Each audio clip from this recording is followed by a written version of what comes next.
Made in Sheffield. All the different shapes, sizes, tooth sizes, handles. And then sold in... America being our main market, we sell to Germany. We've got a job in the warehouse at the minute, it's going to Iceland. But America's your biggest market, is it? Yeah, it is, yeah. After a century in business, this family-run firm has survived recessions, crashes, trade wars and actual wars. Now, it's the Trump tariffs. Uncertainty, enemy of business, they say. Definitely, yeah. And people don't like uncertainty, do they? Sort of puts a bit of fear into them. We will see a downturn in business on 10%. Not huge, but it will be down. In a city famous for steel and tool making, Thomas Flynn & Co. is now the only business of its kind in the area. And with most of their handmade saws sold in the States, as long as the 10% tariff's in place, they're taking a hit. And that's on top of some other recent hits. Your national insurance has gone up, the threshold at which you start paying it's gone down, the business rates have gone up, power's gone up, just chipping away at the bits till there's nothing there. And that's what happens. So we're almost, as much as it's the UK government who you are most frustrated with. Yeah, they're a bunch of idiots. But Trump's tariffs, for some, could be the straw that broke. Yeah, it will be the final straw. Do you kind of feel like your business's future is, to some extent, being dictated by a president in America who is, at the very least, unpredictable? Yes.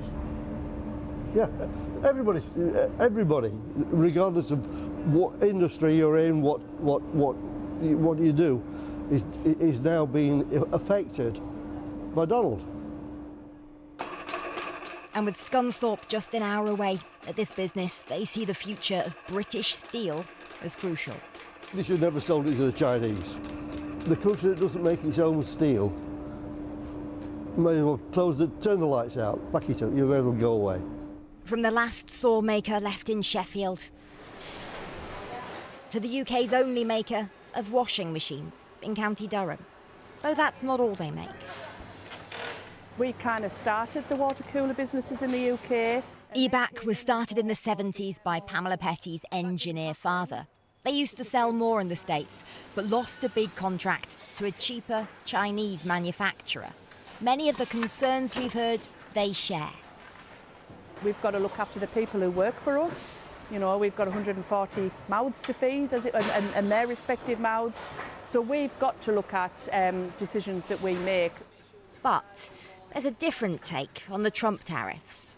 We're fortunate in a way that we are only 10% going into the States, although we did used to do a lot more with the States, so that might have been harder for us.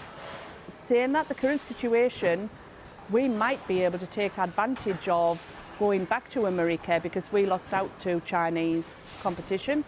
You so lost perhaps a lot of business to Chinese competition. Yes, yeah. So we could actually, look at going back to the States and saying, let's pick up where we left off. Is there an opportunity now for us to provide you with British made or to actually come and make them in America? We're not opposed to that. We do believe that more of the things that are consumed should be made where they are consumed. Do you want the UK government to be a bit more Trumpian? Yes. Yeah. The one thing that I want them to say is that they want to make Britain great again. Right now, though, for many manufacturers, it's clear this is a period of uncertainty again.